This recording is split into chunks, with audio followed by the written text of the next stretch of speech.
Terence avait bâti sa vie comme une forteresse, méthodique, calculée, impénétrable.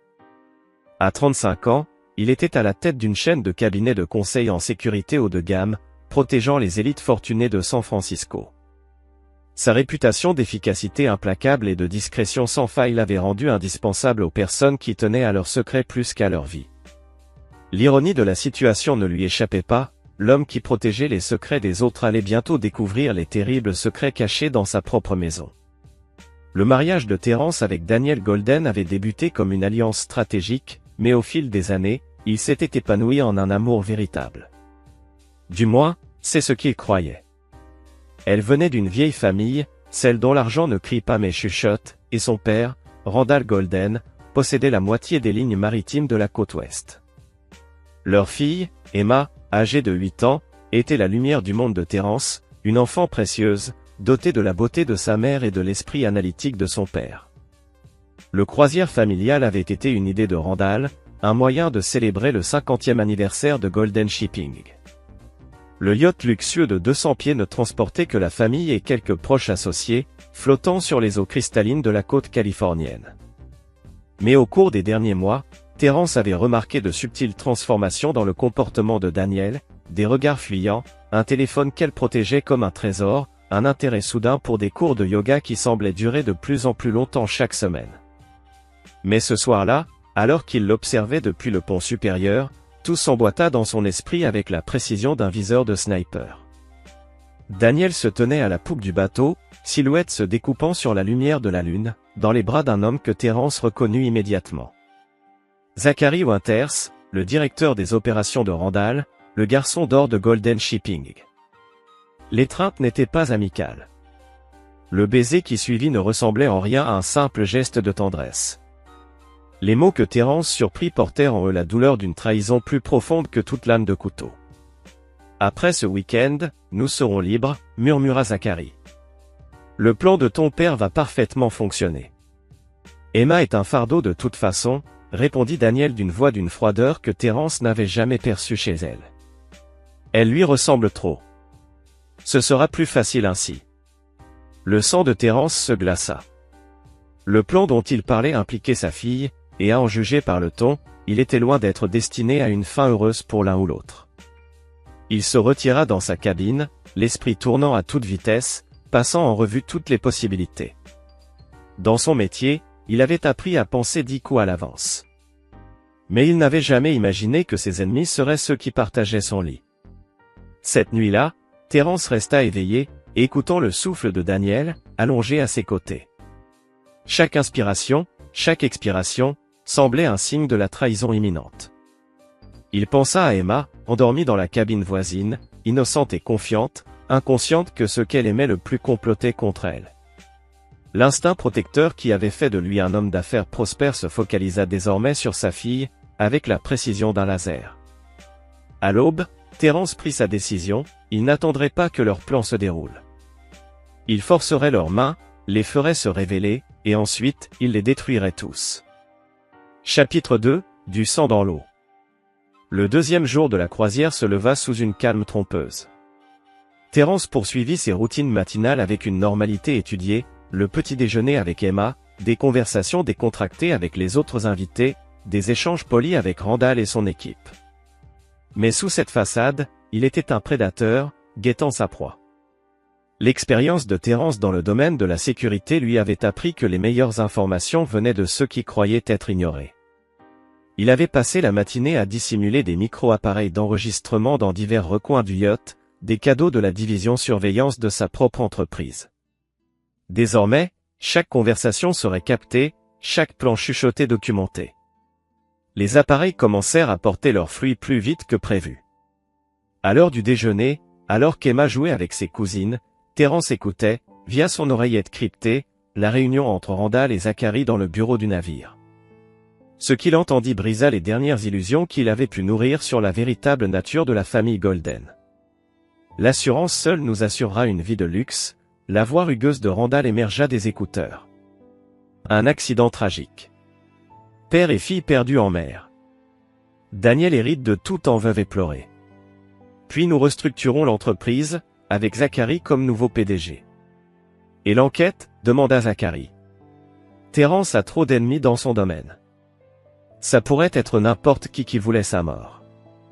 Les autorités courront après des fantômes pendant que nous comptons l'argent. Un frisson glacé parcourut l'échine de Terence. Ils étaient déjà en train de mettre en place leur plan de destruction, et Emma n'était qu'un dommage collatéral. Les marins étaient prêts à briser une vie, la sienne, pour s'emparer d'une fortune. Mais Terence n'était pas un homme à se laisser piéger.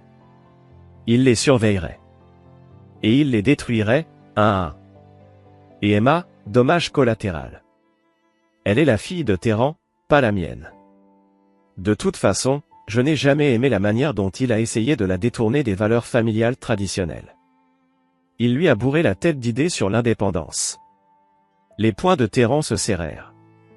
La façon décontractée avec laquelle il parlait de tuer sa propre fille, leur chair et leur sang, révélait un niveau de malice qu'il n'avait rencontré que dans ses affaires les plus sombres et professionnelles. Mais c'est la voix de Daniel qui brisa vraiment quelque chose en lui. Je n'ai jamais voulu d'enfant de toute façon, dit-elle d'une voix plate, comme si elle parlait de la météo. Zacharie et moi, on en a parlé. On veut voyager, vivre librement. Emma n'est qu'un fardeau, un héritage de mon erreur avec Terence. Ton père a raison sur un point, ajouta Zacharie. Elle a trop de lui en elle. Trop intelligente, trop observatrice. Elle finirait par découvrir la vérité. On entendit alors des vers s'entrechoquer, un toast à leur fille, à sa mort. Terence ôta son écouteur et fixa Emma du regard, qui riait en jouant à chat perché avec ses cousins. L'innocence qui brillait dans ses yeux, la confiance absolue qu'elle accordait aux adultes autour d'elle, renforça sa détermination. Ces gens avaient pris son amour pour de la faiblesse, sa civilité pour de la vulnérabilité. Ils allaient apprendre la différence entre un père protecteur et un prédateur déchaîné. Cet après-midi-là, Terence commença à mettre son propre plan à exécution. Il envoya des messages cryptés à ses associés les plus fidèles, des hommes qui comprenaient que la loyauté était récompensée et que la trahison était punie sans pitié. Le soir même, les pièces du puzzle se mettaient en place, des pièces qui garantiraient que les ennemis de sa famille en paieraient les conséquences de manière inimaginable. Mais d'abord, il avait besoin qu'ils fassent leur mouvement. Il avait besoin qu'ils se dévoilent totalement, qu'ils s'engagent pleinement dans leur trahison, de sorte que, lorsque la justice arriverait, elle soit absolue et indiscutable. Alors que le soleil commençait à se coucher, le deuxième jour de la trahison, Terence observait sa femme se préparer pour ce qu'elle croyait être sa dernière soirée en vie. Elle n'avait aucune idée qu'elle préparait en réalité sa propre chute. Chapitre 3. L'abîme nous regarde. La troisième soirée arriva, accompagnée de nuages orageux qui semblaient refléter l'obscurité croissante dans le cœur de Terence. Il avait passé la journée à jouer le rôle du mari et père indifférent, tandis que ses enregistrements secrets captureraient chaque détail de la conspiration contre lui et Emma. La révélation la plus accablante survint lors de la conversation de Daniel avec sa sœur Caroline, qui se trouvait aussi à bord du yacht avec son mari, Brox.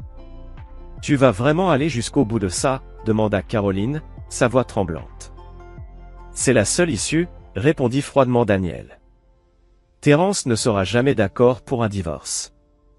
Et son contrat de mariage protège tous ses biens. De cette manière, j'hérite de tout.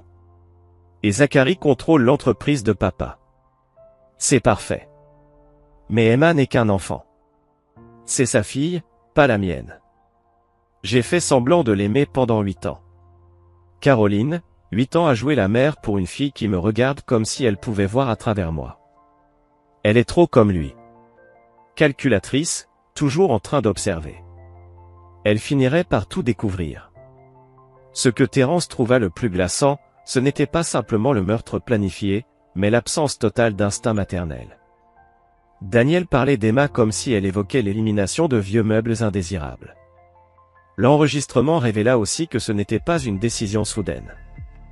Ils avaient préparé ce complot depuis plus d'1 an, choisissant minutieusement le moment parfait où ils seraient tous isolés en mer, loin de toute aide immédiate. À la tombée de la nuit, les associés de Terence confirmèrent avoir reçu ces instructions. À des kilomètres de là, d'autres rouages étaient déjà en mouvement. Mais ce soir, sur ce yacht, entouré de ses ennemis, Terence allait jouer son jeu le plus dangereux. la famille se réunit pour ce que Randall annonça comme une soirée spéciale. Le champagne coula à flots, et Emma se réjouit de pouvoir rester éveillée tard, en compagnie des adultes. Terence la regarda avec une protection farouche, mémorisant chaque rire, chaque geste, sachant qu'après cette nuit, tout allait changer à jamais. Vers 22 heures, alors que le yacht naviguait dans des eaux de plus en plus agitées, Randall se leva et... Il leva son verre, les yeux croisant ceux de Terence, dans un éclat de triomphe presque palpable. « À la famille », déclara-t-il, une lueur d'arrogance se mêlant à la victoire dans son regard. « À des liens qui ne peuvent jamais être brisés. » Le toast était leur signal. Terence pouvait lire dans leurs yeux cet éclat malveillant qui brillait de manière si évidente. Le sourire contraint de Daniel, l'énergie nerveuse de Zachary, la satisfaction prédateur de Randall. Il pensait regarder un homme déjà mort. Mais Terence se leva lentement, d'un calme saisissant, et dit, « En fait, j'ai quelque chose à vous dire. » D'un geste, il sortit un petit appareil, un transmetteur de signal, destiné à alerter son équipe de sécurité. Mais plus encore, cet appareil transmettrait aussi les enregistrements qu'il avait soigneusement collectés sur un serveur sécurisé, garantissant que la preuve de leur complot ne disparaisse pas, quel que soit le déroulement de la situation. « Je sais », dit-il simplement. Les mots flottaient dans l'air, lourds et menaçants, comme une épée prête à s'abattre. Le visage de Daniel pâlit. Zachary fit un pas en arrière, tandis que l'expression de Randall se métamorphosait, passant de l'euphorie à un calcul glacé. « Savoir quoi ?» demanda-t-il, bien que sa main se soit déjà dirigée vers l'intérieur de sa veste. « Je sais pour les polices d'assurance. Je sais pour l'accident prévu. Je sais que vous avez planifié de me tuer, moi et ma fille. » À ces mots, Emma leva les yeux de son jeu, un éclat de confusion s'inscrivant sur son petit visage. « Papa, qu'est-ce qui se passe ?» Avant que quiconque puisse répondre, le masque de Randall tomba enfin, et son visage se tordit de rage. Il s'élança alors, attrapant brutalement Emma par le bras. « Tu te crois si intelligent ?» grogna-t-il. « Tu penses que ta petite entreprise de sécurité te rend intouchable? Une enfant comme toi, tu n'as rien à faire dans cette famille. » D'un geste d'une brutalité choquante, il souleva la petite Emma, qui hurla de terreur, et la lança par-dessus le rail du yacht, dans les eaux sombres et déchaînées en dessous. L'éclat de l'impact sembla résonner au ralenti, comme une cloche de malheur dans l'âme de Terence. Mais il n'hésita pas un instant. Il se précipita, sautant sans réfléchir par-dessus le rail, prêt à plonger dans les eaux froides du Pacifique avec une détermination implacable, sauver sa fille ou mourir en essayant. Derrière lui, sur le yacht, il entendit la voix glaciale de Daniel, comme un verdict final. « Papa a raison. Elle ne vaut rien. » Ces mots, prononcés à propos de leur propre fille, alors qu'elle se débattait dans les eaux mortelles, scellèrent définitivement les destins qui suivraient. À cet instant, tandis que Terence se battait contre les vagues pour atteindre Emma, quelque chose de fondamental mourut en lui. Ce quelque chose qui, par le passé, croyait encore à la miséricorde, au pardon, aux secondes chances. Il n'avait aucune idée de ce qu'il allait faire. Mais il l'apprendrait, et une leçon de sang et de trahison s'écrirait. Bien au-delà de ce yacht, touchant des vies qu'il n'avait jamais imaginées, et éveillant en Terence une obscurité qui allait redessiner leur monde entier. Alors qu'il serrait contre lui le corps tremblant d'Emma, dans les eaux noires du Pacifique, Terence fit une promesse silencieuse. Il lui avait montré leur vraie nature. Maintenant, il allait leur montrer la sienne. Chapitre 4, Résurrection et Jugement. Terence et Emma passèrent 14 heures dans le Pacifique, accrochés à un dispositif de sauvetage que Terence avait réussi à saisir dans sa plongée désespérée. Le yacht avait disparu dans la nuit, les abandonnant à leur sort, comme prévu. Mais ce que la famille Golden ignorait, c'est que la formation en sécurité de Terence incluait des tactiques de survie bien plus poussées que ce qu'ils auraient pu imaginer. Lorsque l'aube se leva, un hélicoptère de la garde côtière apparut à l'horizon.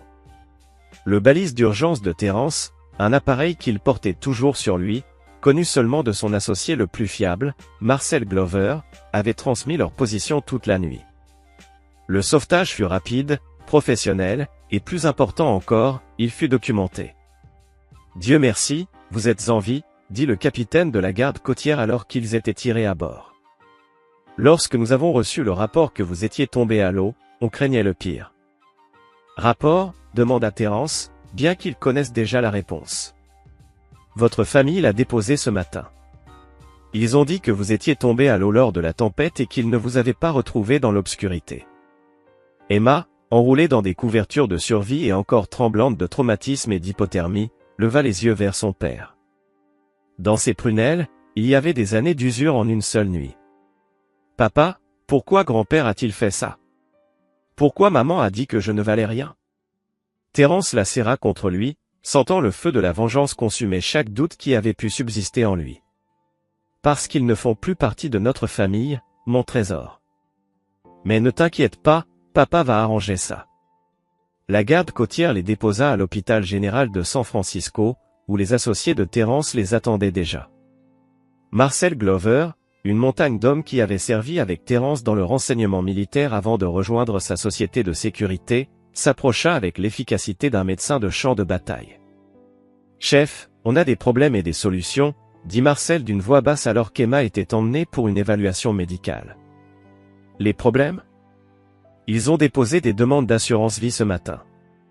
Ils ont commencé à déplacer des actifs avant même que vos corps soient censés être retrouvés.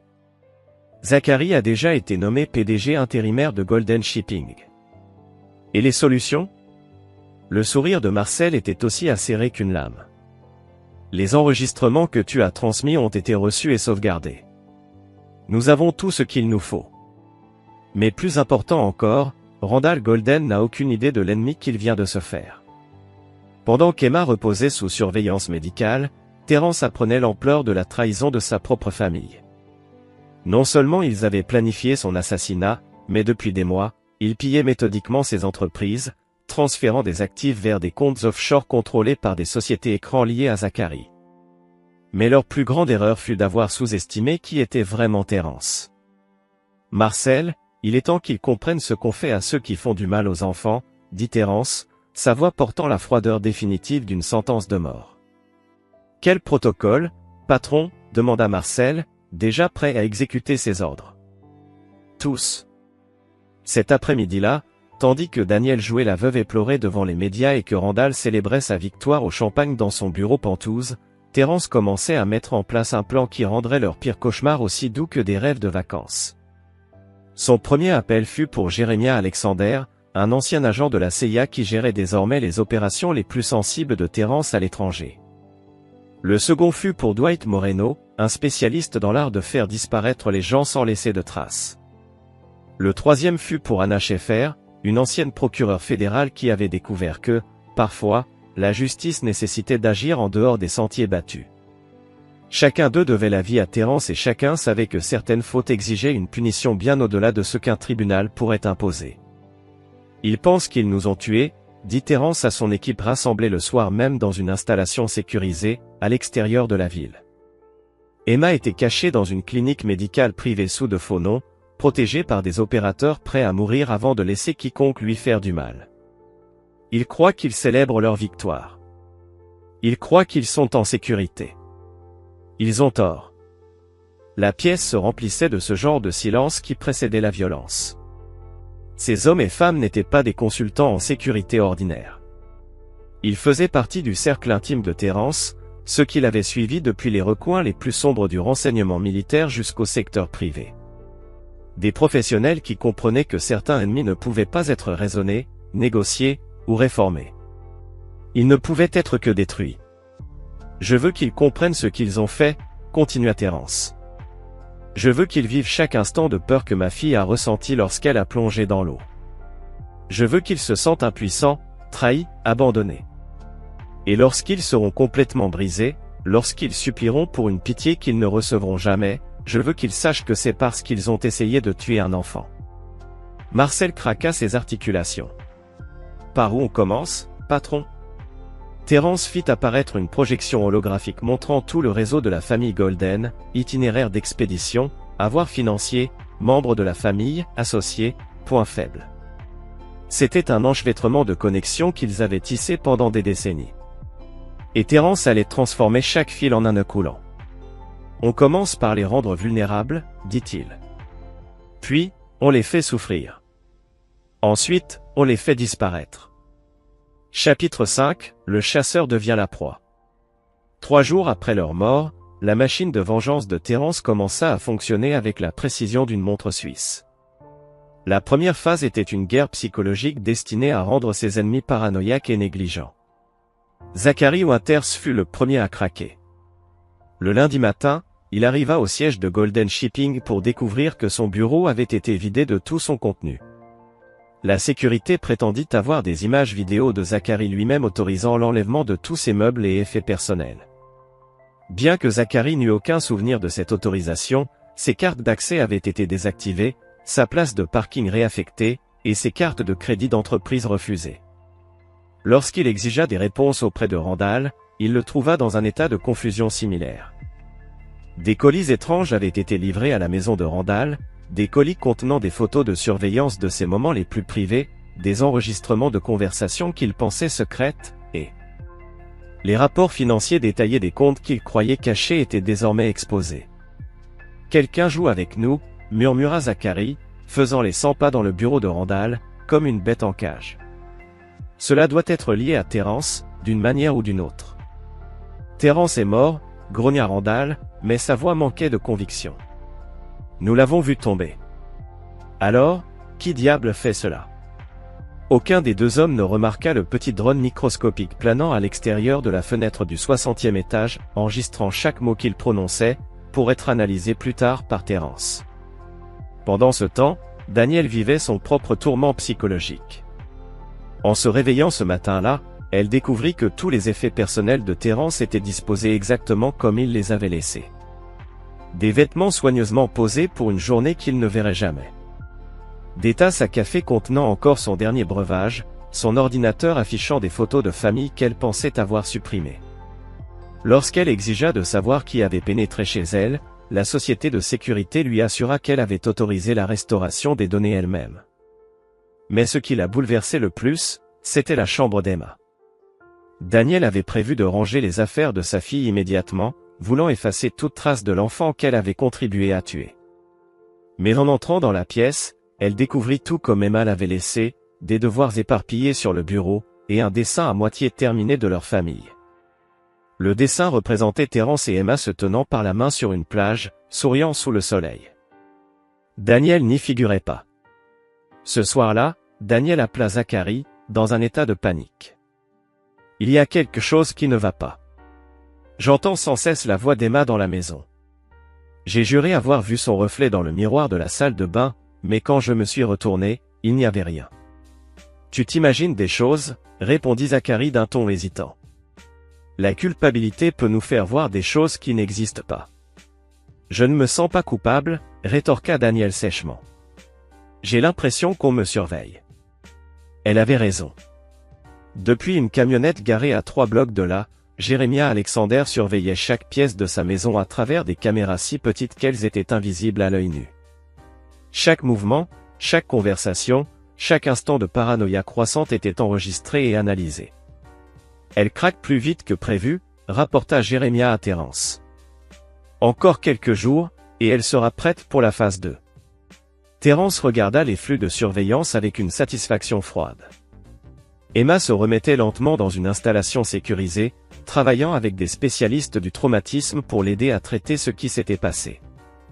Elle était plus forte que sa mère, à tous les niveaux qui comptaient. Et elle était en vie. C'était tout ce qui importait pour lui. Maintenant, demanda Terence, qu'en est-il de Randall? C'est le plus dur à casser, mais on progresse. Les gens de Hannah ont visité ses partenaires commerciaux, interrogeant sur les polices d'assurance de Golden Shipping et les récents changements dans la direction. La moitié de son conseil d'administration parle déjà de convoquer une réunion d'urgence. Et Zachary? Un sourire prédateur se dessina sur le visage de Marcel. Zachary va passer une très mauvaise journée. Il se trouve que sa mère, Vicky Winters, cache quelques secrets intéressants. Des secrets qui pourraient détruire bien plus que sa carrière s'ils étaient révélés. Terence ressentit un frisson de satisfaction. Dans sa vie antérieure, il croyait à la justice par les voies légales, à l'élaboration de dossiers et au respect des procédures. Mais ses ennemis lui avaient appris que certains crimes nécessitaient une justice plus directe. Ils avaient tué son enfant, ou du moins tenté de le faire. Il lui avait montré que la miséricorde était une faiblesse, que le pardon était une folie. Maintenant, il allait leur montrer ce à quoi ressemblait la véritable puissance lorsqu'elle était exercée sans aucune retenue. La phase 2 commence demain, annonça Terence. Il est temps de commencer à leur prendre tout ce qu'ils tiennent pour acquis. Tout ce qui les fait se sentir en sécurité. D'ici là, ils supplieront pour la miséricorde qu'ils n'ont jamais montrée à Emma. Et s'ils essaient de fuir, demanda Marcel. Le sourire de Terence était glacial. Où peuvent-ils aller, là où nous ne pourrions pas les suivre? Nous ne sommes plus liés par les juridictions ou les procédures légales. Nous ne jouons plus selon leurs règles. Quelles règles jouons-nous alors? Demanda Marcel. Simple, répondit Terence.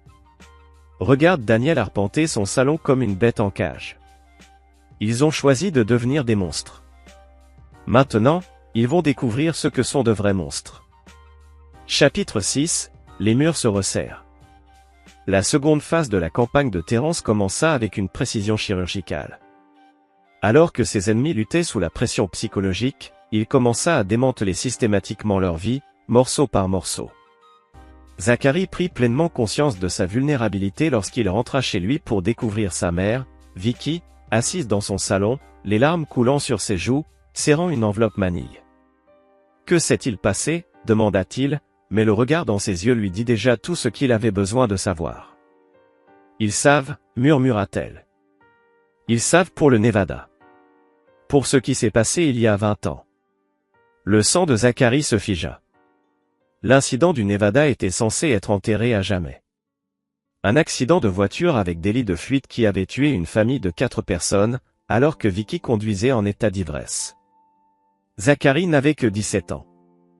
Et sa mère avait utilisé l'influence de la famille Golden pour étouffer l'affaire, accusant à tort un homme sans abri qui mourut en garde à vue avant de pouvoir se défendre. « Comment est-ce possible ?» exigea Zachary, arrachant l'enveloppe des mains de Vicky.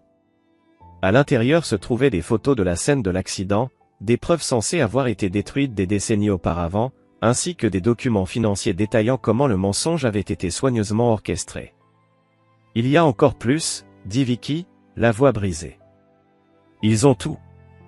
Des vidéos de la station-service où je me suis arrêté après l'accident, montrant comment je lavais le sang de la voiture, des relevés bancaires des paiements effectués au chef de la police, même des enregistrements audio de nos appels téléphoniques cette nuit-là. » L'enveloppe contenait aussi une seule photographie. Le portrait scolaire d'Emma, avec un mot écrit dans une écriture enfantine. Certains secrets ne restent pas enfouis pour toujours. Zachary eut soudainement la sensation que le monde s'effondrait autour de lui. Ce qui était derrière tout cela ne le ciblait pas uniquement, mais visait tout ce qu'il chérissait. Il le forçait à faire un choix, protéger sa propre peau ou défendre sa mère. Pendant ce temps, Randall Golden se rendait compte que son empire était bien plus fragile qu'il ne l'avait imaginé. Ses contrats de transport étaient mystérieusement annulés, les clients affirmant avoir reçu des preuves de violation de sécurité et de crimes environnementaux. Ses comptes bancaires étaient gelés, en attente d'enquête pour blanchiment d'argent. Ses polices d'assurance étaient réexaminées pour fraude. Mais le coup le plus dévastateur arriva lorsque sa fille Caroline l'appela, en panique. « Papa, ils ont pris Brox », sanglotta-t-elle au téléphone. Des hommes en costume sont venus à son bureau avec des badges fédéraux. Ils ont dit qu'il était accusé de trafic humain.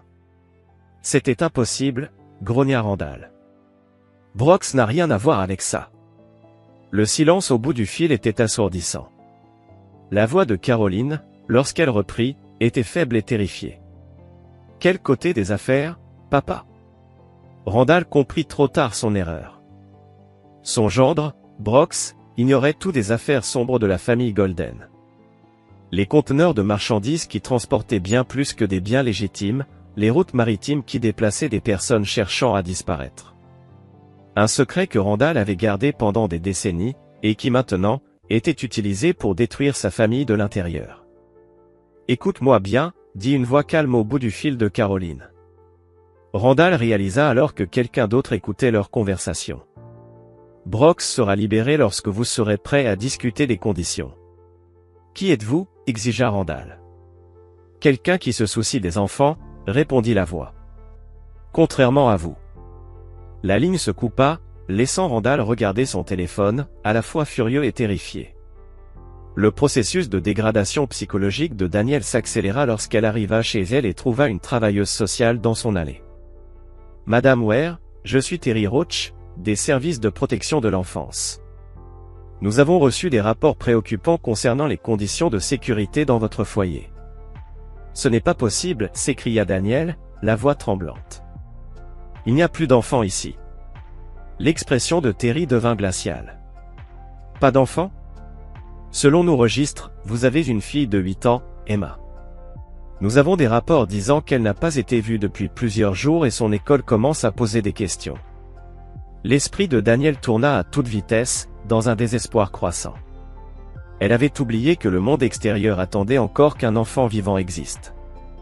Les enseignants, les voisins, la famille, les amis. Tous finiraient par poser des questions sur l'absence d'Emma. Elle est chez des proches, balbutia-t-elle. Quels proches ? Demanda Terry. Nous devrons vérifier sa sécurité immédiatement. Quand Terry sortit un formulaire officiel, Danielle réalisa qu'elle était piégée.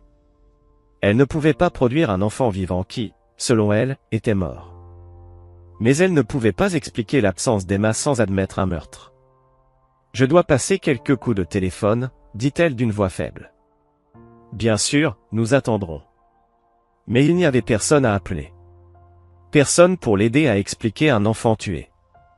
Pour la première fois depuis que ce cauchemar avait commencé, Danielle comprit qu'elle avait peut-être commis une erreur qu'elle ne pourrait pas fuir. Ce soir-là, les 3 conspirateurs se retrouvèrent dans le bureau de Randall. Leur confiance d'avant avait laissé place à une inquiétude grandissante. « Voici Terence, » dit Zachary, les mains tremblantes alors qu'il se servait un verre. « D'une manière ou d'une autre, il a survécu. Et maintenant, il vient pour nous. »« Terence est mort, » insista Randall. « On l'a vu aller dans l'eau, alors expliquez ça, » lança Danielle, en jetant des photos laissées sur leur porte. Les images montraient les 3 d'entre eux sur le yacht, prises sous des angles qui dévoilaient leur conspiration dans ses moindres détails. Expliquez comment un mort a pu prendre ces photos. Randall scruta les photos, son visage pâlissant. Ce n'était pas pris depuis un yacht. Quelqu'un nous observait depuis un autre bateau ou depuis l'eau, dit Zachary d'une voix basse. Et si Terence n'était pas allé dans l'eau pour sauver Emma? Et s'il savait ce que nous préparions? Chapitre 7, le prix du diable. La possibilité planait dans l'air comme une sentence de mort. Si Terence avait anticipé leur trahison, si, pendant qu'il croyait être maître de la situation, il avait préparé sa propre contre-attaque, alors il n'était pas face à un père en deuil en quête de justice. Non, il se retrouvait face à un prédateur qui les avait traqués dès le début. « Que faisons-nous » demanda Daniel. Et pour la première fois depuis l'incident sur le yacht, sa voix trahit une véritable peur.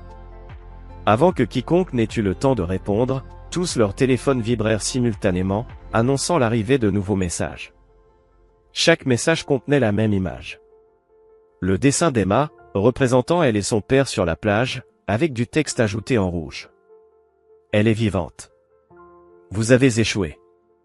Maintenant, vous payez. Le monde de la conspiration s'effondra autour d'eux. Ce qui avait été un meurtre minutieusement planifié était désormais exposé pour ce qu'il était, une tentative de meurtre sur un enfant, et les conséquences juridiques seules suffisaient à les détruire. Mais Terence n'était plus intéressé par la justice légale. Il était en quête d'une vengeance bien plus profonde. Zachary céda le premier. La pression de savoir que l'épreuve du Nevada pourrait détruire sa mère, couplée à la certitude croissante que Terence orchestrait une vengeance élaborée, le poussa à la désespoir. Il fit l'erreur fatale de tenter de fuir. L'équipe de Marcel l'intercepta à l'aéroport international de San Francisco, où Zachary avait acheté un billet aller simple pour un pays sans extradition, en utilisant un faux passeport. L'affrontement fut rapide, professionnel. « Zachary Winters », dit Marcel en s'approchant de lui à la porte d'embarquement avec la confiance tranquille d'un prédateur acculant sa proie blessée. « Monsieur Ware aimerait vous parler. »« Je ne connais aucun Monsieur Ware, » répondit Zachary, mais sa voix trahit une terreur palpable. Marcel sourit. « C'est drôle que vous disiez ça, » continua-t-il en produisant une tablette montrant des images de surveillance où Zachary jetait Emma par-dessus bord. La garde côtière est très intéressée par cette vidéo. C'est incroyable ce que la technologie peut capter de nos jours. Les jambes de Zachary fléchirent et il s'effondra dans une chaise. Que veut-il, balbutia-t-il, l'angoisse s'emparant de lui.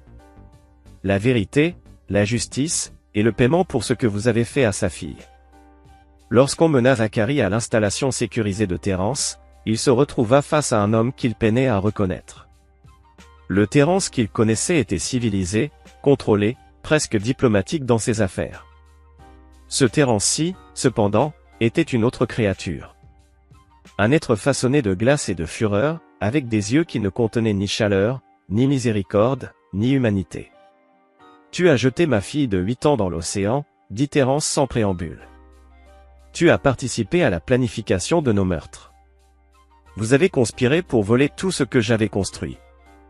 Mais ce qui est pire que tout, c'est que tu as fait peur à Emma. » « Je suis désolé, » balbutia Zachary, la panique se lisant sur son visage. C'était l'idée de Rand. « C'est Daniel qui... » « Je ne veux pas d'excuses, » l'interrompit Terence. « Je veux que tu comprennes ce qui va se passer maintenant. » Il désigna un mur de moniteurs montrant des images de surveillance provenant de divers endroits. Zachary reconnut la maison de sa mère, le bureau de Randall, la maison de Daniel, ainsi que des dizaines d'autres lieux liés à leur conspiration. Le dossier de ta mère est déjà rouvert. Les preuves de son délit de fuite seront révélées dans les médias demain matin. Sa licence de soins infirmiers sera révoquée, c'est bien gelé, et elle passera le reste de sa vie en prison.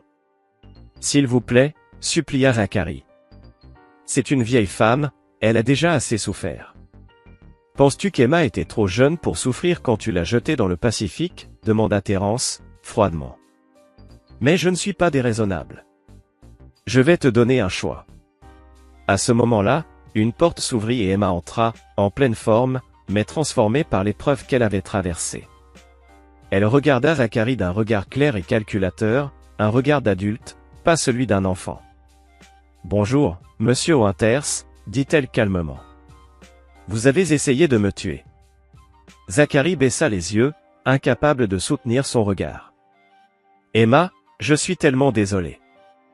Je n'ai jamais voulu. »« Si, tu l'as voulu, » l'interrompit-elle. « Je vous ai entendu en train de le planifier. Tu disais que j'étais trop intelligente, trop observatrice. Tu avais raison. » Terence posa une main protectrice sur l'épaule de sa fille. « Emma mérite de chercher la justice pour ce que tu lui as fait. Alors voici ton choix, Zachary. Tu peux tout avouer, la tentative de meurtre, la fraude financière, l'opération de trafic humain de Randall, et ta mère sera autorisée à purger sa peine dans une prison de sécurité minimale. Ou tu peux garder le silence et... Elle serait confrontée aux accusations les plus graves pour les meurtres perpétrés au Nevada, en plus de la lourde charge de conspiration pour commettre un meurtre. « Et moi ?» demanda Zachary d'une voix presque tremblante. Terence esquissa un sourire glacé, d'une terreur indescriptible. C'était le genre de sourire qui transperçait l'âme, qui laissait l'impression de frissons dans le dos. « Tu n'as plus de choix, Zachary. Tu as perdu ce droit le jour où tu as osé lever la main sur ma fille. » La confession fut longue, interminable, une séance de 6 heures où Zachary, comme un homme au bout du rouleau, dévoila tout. Les mois de préparation méticuleuse, les plans financiers tordus, les fausses assurances, et, le plus grave de tout, les détails terrifiants de l'empire criminel de Randall Golden, qui s'étendait bien au-delà du simple trafic de marchandises maritimes. Lorsque la vérité éclata enfin, Terence se retrouva avec des preuves accablantes, assez puissantes pour non seulement anéantir les conspirateurs immédiats, mais détruire l'ensemble de leur réseau de corruption, étendu et insidieux. Pendant ce temps, Daniel, plongé dans une spirale d'angoisse, commençait à comprendre que son monde, jadis brillant et prospère, s'effondrait autour d'elle. L'enquête des travailleurs sociaux avait provoqué une réaction en chaîne de problèmes légaux insurmontables. Les compagnies d'assurance, conscientes du piège tendu, avaient lancé des investigations sur les fraudes. Les partenaires de son père, comme des rafouillant un navire qui coule, commençaient à se dissocier de la famille Golden. Le plus effrayant, cependant, c'étaient les questions qui circulaient à propos d'Emma, des interrogations auxquelles Danielle, impuissante, ne pouvait répondre. L'innocence de sa fille semblait soudainement être au centre d'un tourbillon de suspicions dont elle n'était même pas consciente. Quand enfin Randall prit toute la mesure de la situation et comprit la gravité du piège dans lequel il s'était fait prendre, il tenta, dans un dernier effort désespéré, de jouer sa dernière carte. Il appela ses associés les plus redoutables, des hommes qui ne résolvaient les problèmes que par la violence pure et qui savaient que, parfois, les témoins gênants devaient disparaître, tout simplement. Mais Terence, loin de se laisser surprendre, avait prévu ce mouvement. Lorsqu'enfin, les assassins de Randall firent irruption dans le centre sécurisé, ce n'était pas un groupe de prédateurs à l'âme noire qu'ils affrontaient, mais des combattants aguerris, des hommes formés dans des terrains où la loi n'avait aucune place. Ils étaient mal équipés, en infériorité numérique, et face à des adversaires qui avaient passé une vie à combattre là où les règles étaient un luxe qu'on ne pouvait se permettre. « Ramène-les à Randall avec un message » ordonna Terence, sa voix tranchante comme une lame. Alors qu'ils attachaient les poignets des survivants, Marcel acquiesça. « Dis-lui qu'il a franchi un seuil qu'il ne pourra pas franchir. S'il veut une guerre, il l'aura, mais ce ne sera pas la guerre qu'il imagine. » Alors que la nuit s'installait sur la baie de San Francisco, Terence observait les lumières qui brillaient comme des étoiles perdues. Il ressentait en lui la froide satisfaction d'un plan qui s'accomplissait, une stratégie patiemment élaborée qui, enfin, se concrétisait. Ses ennemis avaient révélé leur véritable nature, s'étaient montrés pour ce qu'ils étaient vraiment, des criminels sans rédemption, coupables de crimes qu'ils ne pouvaient plus dissimuler, leur véritable visage exposé à la lumière. Et maintenant, la dernière phase approchait, celle où il leur apprendrait que certaines fautes étaient irréparables, que certains comptes ne pouvaient être soldés, et que certains ennemis ne pouvaient tout simplement pas être fuis. Emma, qui avait observé son père en silence, se tenait à ses côtés. Elle paraissait bien plus mûre que ses 8 années. Ses yeux, brillants d'une sagesse étrange pour son âge, fixaient son père. « Papa, tu vas vraiment les tuer ?» demanda-t-elle d'une voix douce, mais ferme, comme si elle comprenait déjà trop de choses pour son âge. Terence prit un moment pour réfléchir à la question, une lourde réflexion qui semblait peser dans l'air. Il tourna les yeux vers elle, pensif, et répondit avec la gravité de celui qui connaît le poids des décisions qu'il prend. « Que penses-tu qu'il devrait arriver à ceux qui essaient de nuire aux enfants ?» répondit-il, cherchant une réponse dans ses yeux. « Je pense, » dit Emma après une pause, sa voix calme mais déterminée, qu'il ne devrait jamais pouvoir faire de mal à personne, jamais. « Alors c'est exactement ce que nous allons faire, » affirma Terence, les traits de son visage se durcissant d'une certitude glaciale. « D'une manière ou d'une autre. » Chapitre 8. Sang et cendres. Le jour se leva lentement, et avec lui arriva le moment tant attendu. Le grand affrontement, l'ultime confrontation. À l'aube, des agents fédéraux, armés des preuves recueillies au cours des confessionnals de Terence, lancèrent une série de raids simultanés. Les bureaux de Golden Shipping, la demeure de Randall, et la maison de Daniel furent tous perquisitionnés en même temps. Mais à ce moment-là, la justice, bien qu'en retard, n'était plus qu'une formalité. Randall Golden, traqué, abattu, se retrouva dans son bureau, un lieu qui autrefois symbolisait sa puissance et sa domination. Aujourd'hui, il n'était plus que le décor d'un empire en ruine. Tous ses contrats commerciaux avaient été annulés, ses comptes bancaires gelés, ses opérations illégales exposées au grand jour. Ses partenaires criminels, des hommes sans foi ni loi, étaient soit en fuite, soit arrêtés, et sa propre équipe de sécurité l'avait lâché. Il se trouvait désormais seul, encerclé par les restes de ce qu'il avait construit, dans un bâtiment qu'il savait être sur le point d'être saisi par les autorités fédérales. Mais Terence, lui, n'avait pas l'intention de laisser la loi décider du sort de Randall. « Bonjour, Randall » dit-il en entrant dans le bureau, avec Emma marchant à ses côtés. « Je pense que tu devrais voir ce à quoi ressemble la survie. » Le visage de Randall passa par une gamme d'émotions, d'abord la surprise, puis l'incrédulité, la rage, et enfin la peur. Quand il réalisa que son plan minutieusement préparé pour éliminer Terence et sa fille avait échoué, il ne put que balbutier. « C'est impossible, » murmura-t-il, presque sans voix.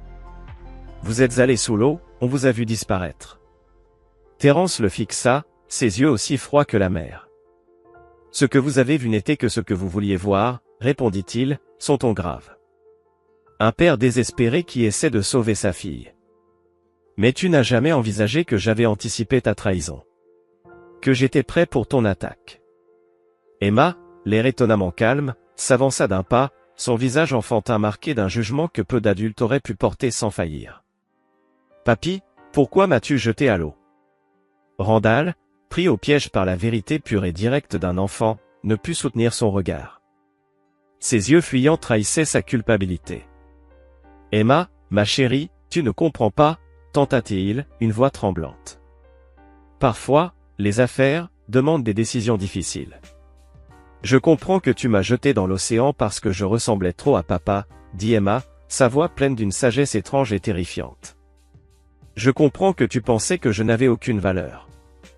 Je comprends que tu ne m'as jamais aimé. Les mots, simples et durs comme des pierres, frappèrent Randall avec une violence qu'il n'avait pas anticipée. Dans ses yeux, une lueur passagère, peut-être du regret, mais il était trop tard pour les remords. Le FBI sera ici bientôt, dit Terence avec une froideur implacable. Ils t'arrêteront pour trafic d'êtres humains, conspiration pour meurtre, fraude à l'assurance. Et une cinquantaine d'autres accusations.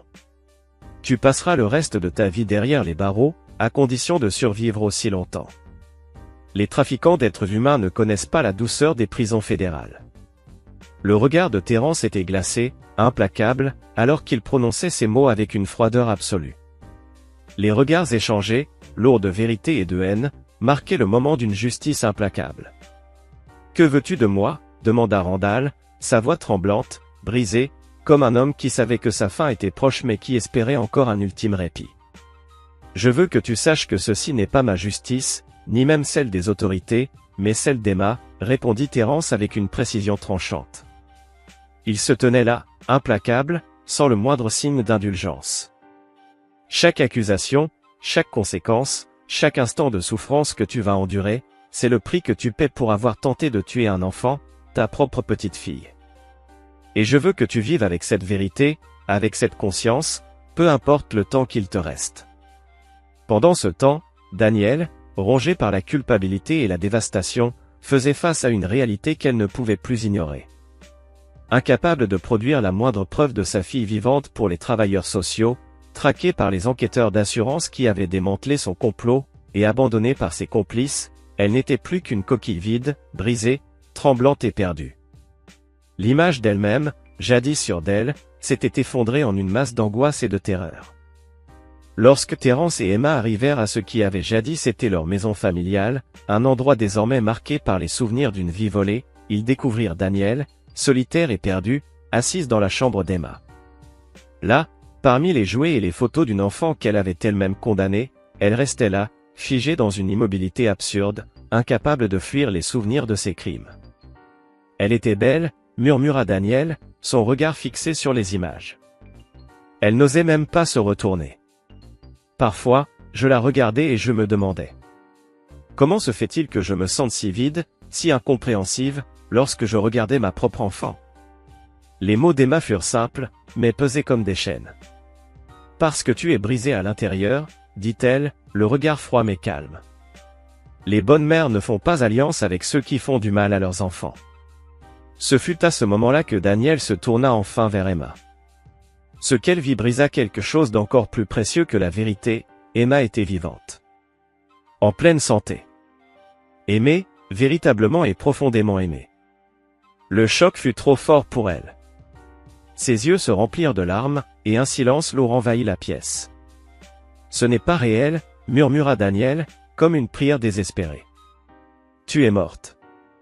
On t'a vu mourir. Emma, calme mais ferme, ne fléchit pas face à l'horreur dans les yeux de Danielle. Non, corrigea-t-elle d'une voix limpide. Tu m'as vu presque mourir. Mais papa m'a sauvé, parce que c'est ce que font les vrais pères. Terence, observant le visage de sa femme et de sa fille, réalisa que le gouffre qui les séparait n'était pas seulement celui de la mort, mais celui de la trahison, de la culpabilité et de la souffrance irréparable. Il n'y aurait pas de réconciliation. Pas de pardon. Pas de guérison. Certaines blessures étaient trop profondes, trop dévastatrices pour pouvoir être guéries. Le FBI est dehors, annonça Terence d'une voix calme, mais tranchante. Ils ont suffisamment de preuves pour te condamner pour tentative de meurtre, complot, fraude et mise en danger d'enfants. Tu ne verras jamais l'extérieur d'une cellule de prison. Mais d'abord, je veux que tu comprennes quelque chose, continua-t-il, ses yeux remplis d'une détermination froide. Chaque choix que tu as fait, chaque mensonge que tu as raconté, chaque plan que tu as conçu, chaque instant passé à comploter la mort d'Emma t'a conduite à ce moment précis. Tu as détruit ta propre vie, parce que tu n'as jamais su aimer ton propre enfant. Daniel protesta faiblement, sa voix brisée, presque inaudible. Je l'aimais. Emma, avec une clarté enfantine et implacable, lui répondit. Non. Tu n'as jamais aimé. Tu aimais l'idée d'avoir une famille. Mais tu ne m'as jamais aimé. Et maintenant, tu ne le feras jamais. À ce moment-là, les agents fédéraux pénétrèrent dans la maison pour arrêter Daniel. Leur présence n'était pas une simple conclusion de l'histoire. Pour Terence, c'était le signe que la justice était enfin rendue. Il ne ressentait aucune jouissance dans cette victoire, pas la moindre trace de vengeance. Non, cette victoire avait tout à voir avec la vérité. Ses ennemis n'avaient pas seulement été battus, ils avaient été démasqués pour ce qu'ils étaient vraiment, et leur châtiment serait à la hauteur de leurs crimes. Mais la plus grande victoire, la plus précieuse, était celle qui se tenait juste à ses côtés. Emma. Sa fille. Celle qui, malgré tout, lui avait toujours fait confiance, même dans les moments les plus sombres. On rentre à la maison maintenant, papa, demanda Emma, d'une voix douce mais pleine d'espoir.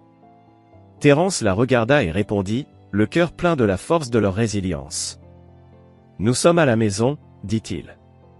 Tant que nous sommes ensemble, peu importe où nous sommes, c'est chez nous. Alors qu'ils s'éloignaient de la maison, le lieu où leur ancienne vie était morte, aucun d'eux ne se retourna. Certains chapitres doivent se fermer complètement avant que de nouveaux ne puissent commencer. Chapitre 9, Nouvelle fondation. 6 mois plus tard, Terence et Emma se tenaient sur la terrasse de leur nouvelle maison. Un domaine sécurisé, moderne et sobre, surplombant le Pacifique. Les mêmes eaux qui avaient failli leur coûter la vie servaient désormais de doux rappel, un symbole de leur force et de leur survie. Les procédures judiciaires s'étaient conclues avec l'efficacité froide des preuves irréfutables. Randall Golden, l'homme qui avait orchestré le complot, avait été condamné à la réclusion à perpétuité pour trafic d'êtres humains et tentative de meurtre. Mais la vie lui avait échappé dans sa cellule, victime d'une crise cardiaque 3 mois après sa condamnation. Zachary Winters, son complice, avait écopé de 25 ans de prison pour complot et tentative de meurtre. Sa mère, quant à elle, avait eu une peine plus légère en échange de son témoignage sur les manœuvres criminelles du Nevada. Quant à Daniel, elle avait été condamnée à la perpétuité sans possibilité de libération conditionnelle.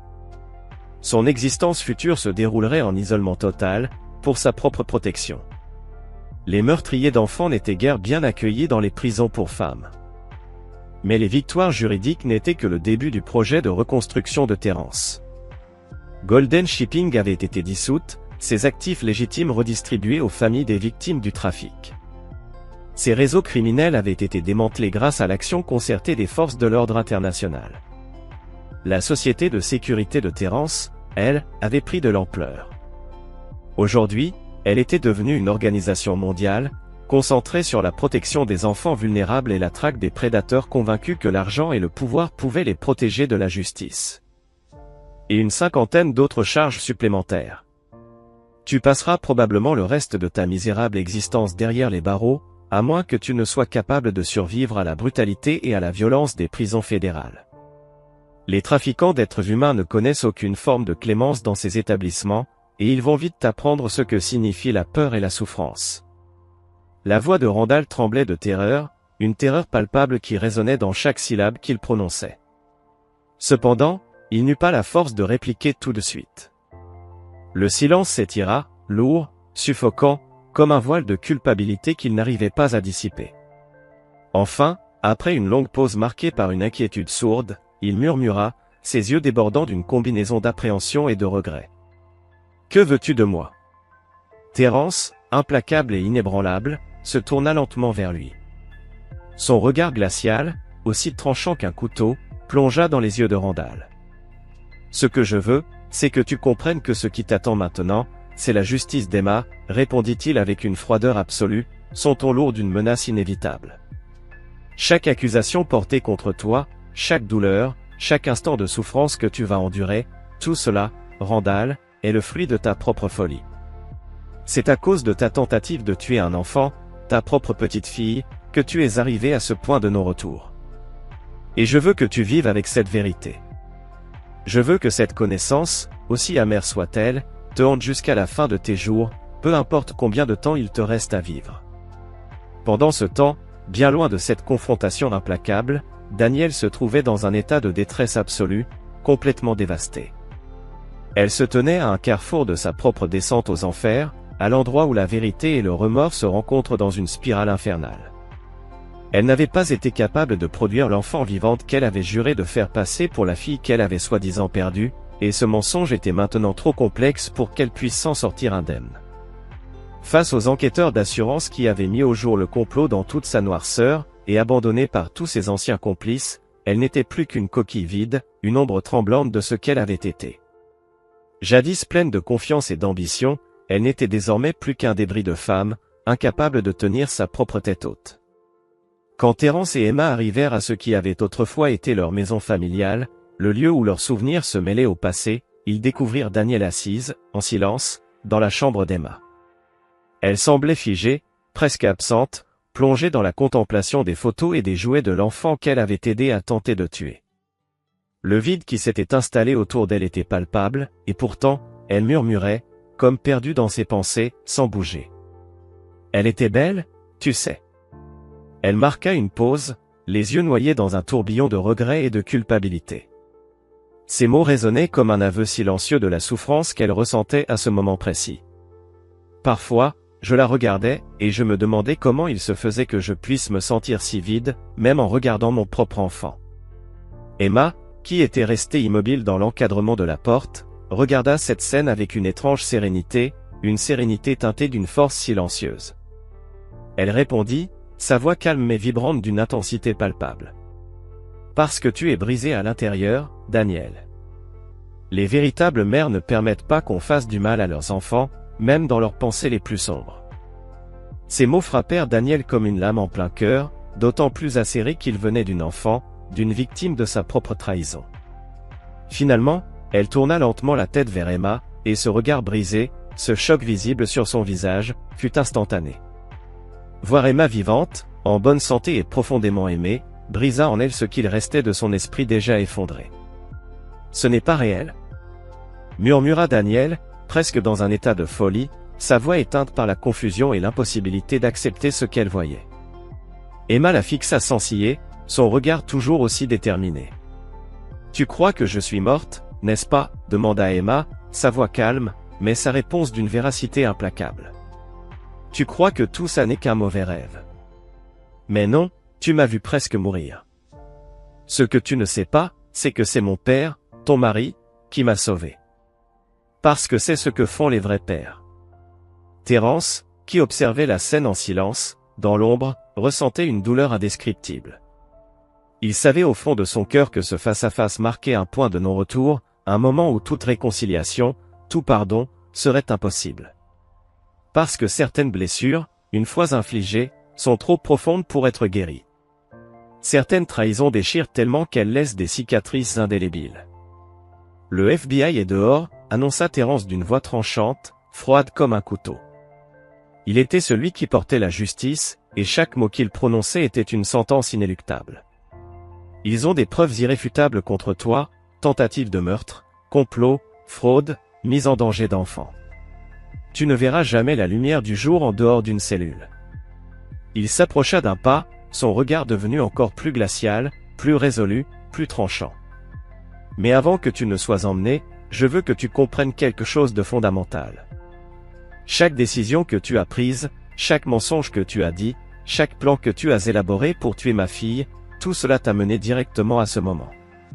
Tu as détruit ta propre vie, et ce, parce que tu n'as jamais su aimer ton propre enfant. Je l'aimais. » protesta faiblement Danielle, sa voix brisée, tremblante d'un mélange de culpabilité et de confusion. Emma répondit avec une clarté d'esprit que seule la pureté enfantine pouvait offrir, « Non, tu ne l'as jamais aimé. Tu aimais l'idée d'une famille parfaite, d'un bonheur factice. Mais tu n'as jamais voulu m'aimer, et aujourd'hui tu le sais. Et maintenant, tu n'auras jamais cette chance. Les agents fédéraux pénétrèrent alors dans la maison, mettant un terme définitif à cette scène de confrontation. Daniel fut emmené, sa vie désormais enchaînée par le poids de ses actes. Mais pour Terence, ce n'était pas la vengeance qui l'envahissait en ce moment précis. Ce qu'il ressentait, c'était l'accomplissement d'une justice dure et implacable. Ses ennemis n'avaient pas seulement été défaits. Ils avaient été exposés pour ce qu'ils étaient réellement, et leur châtiment correspondait enfin à leurs crimes. Mais la véritable victoire, celle qu'il chérissait dans son cœur, était celle qu'il tenait dans sa main, Emma. La confiance inébranlable de sa fille. Ce seul amour pur, celui qui n'avait jamais vacillé, même dans les moments les plus sombres. « Papa, on rentre à la maison maintenant ?» demanda Emma, d'une voix pleine de douceur et d'innocence. Terence lui sourit doucement, un sourire sincère, et répondit, tout en la regardant dans les yeux avec une profondeur de sentiment qu'il n'avait jamais partagée avec qui que ce soit d'autre, « Nous sommes déjà à la maison, ma chérie. Tant que nous sommes ensemble, peu importe où nous sommes, c'est là que se trouve notre maison. » Ils s'éloignèrent de la maison, de ce lieu où leur ancienne vie s'était terminée. Aucun d'eux ne se retourna. Parce qu'ils savaient tous les deux qu'il existe des chapitres dans la vie qui doivent se fermer totalement avant qu'un nouveau commence. Chapitre 9, Nouvelle fondation. 6 mois plus tard, Terence et Emma se tenaient sur la terrasse de leur nouvelle maison. Une propriété fortifiée, surplombant l'immensité du Pacifique, cet océan qui avait failli leur prendre la vie mais qui, désormais, symbolisait leur résilience et leur survie. Les procédures judiciaires avaient pris fin dans un enchaînement implacable de preuves irréfutables. Randall Golden avait été condamné à la réclusion à perpétuité pour trafic d'êtres humains et tentative de meurtre. 3 mois après sa condamnation, il mourut d'une crise cardiaque dans sa cellule. Zachary Winters, quant à lui, purgerait une peine de 25 ans pour complot et tentative de meurtre. Sa mère, plus âgée et plus fragile, avait été condamnée à une peine moins sévère en échange de son témoignage concernant le complot en Nevada. Danielle, quant à elle, fut condamnée à la réclusion à perpétuité, sans possibilité de libération conditionnelle, et passera ses dernières années en isolement, sous haute sécurité, pour sa propre protection. Les tueuses d'enfants n'étaient pas les bienvenues dans les prisons pour femmes. Mais ces victoires judiciaires n'étaient qu'un début. Le projet de reconstruction de Terence s'étendait bien au-delà des murs de la justice. Golden Shipping fut dissoute, ses actifs légitimes redistribués aux familles des victimes de son trafic. Ces réseaux criminels furent démantelés par les forces de l'ordre international. La société de sécurité de Terence se développa alors à l'échelle mondiale. Elle se concentra sur la protection des enfants vulnérables, traquant sans relâche ceux qui pensaient que leur argent et leur pouvoir pouvaient tout acheter. Engineering packs, like mod packs, a lot of create packs. I could definitely use some redstone expertise when I do that. Use a redstone mech to beat the dragon. Hold on. Chat, how have I not thought of that? Where's my RTX and GPU in Minecraft? They're too expensive? Nah, dude, we need to figure out how to make RAM in Minecraft.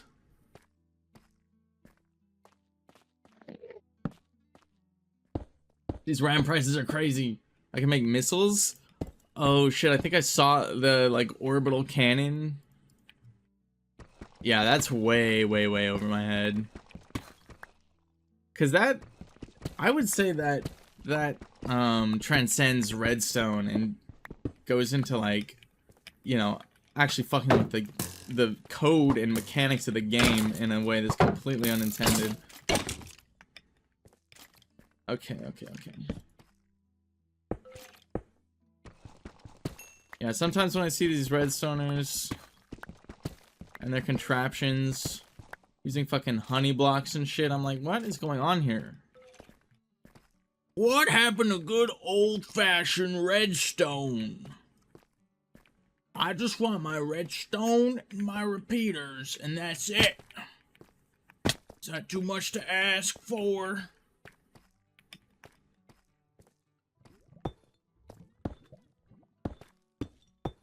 Ramception. Yeah, I don't know if you guys have seen that, but there are people that are quite literally using, you know, the binary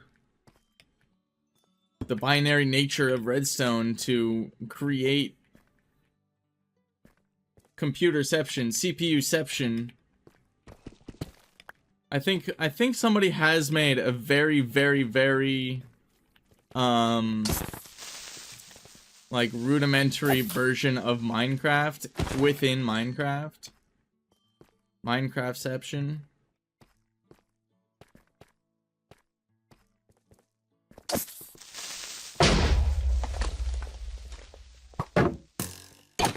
Dude, these diamond raids have been horrid.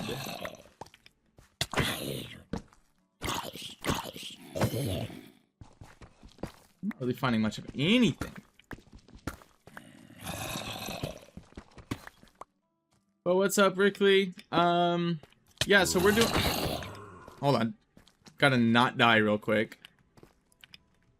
We're doing hardcore Minecraft, but chat can kill me.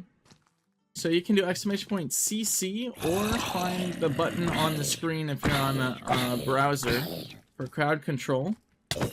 And you'll see you should have 25 coins that you can spend right now, and then every 30 minutes that's going to refresh and you're going to get another 25 coins. So you can spend them now or you can save them up. And if you want to help me, you can help me, or if you want to hinder me, you can hinder me. It's totally up to you. Hey, banger alert.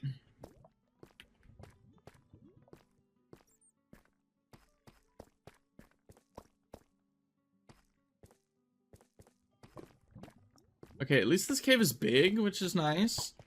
You know, I got scared away by... Hey, Blue Crab, thank you for the golden apple. I got scared away by that one guy. The, Damn, this cave is massive. Sorry, I keep getting sidetracked. Okay,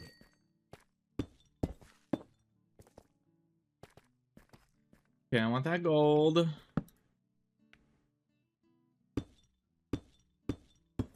Yo, I actually met this artist once. You probably wouldn't know him though, he's pretty underground. That's cool, man. How would I not know him if I have his music in my playlist, though? What do you mean, bro? Of course I've heard of Mana.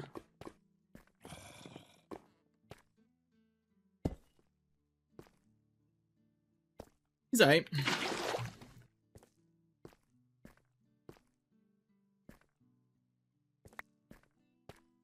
Another golden apple. Thank you, Q.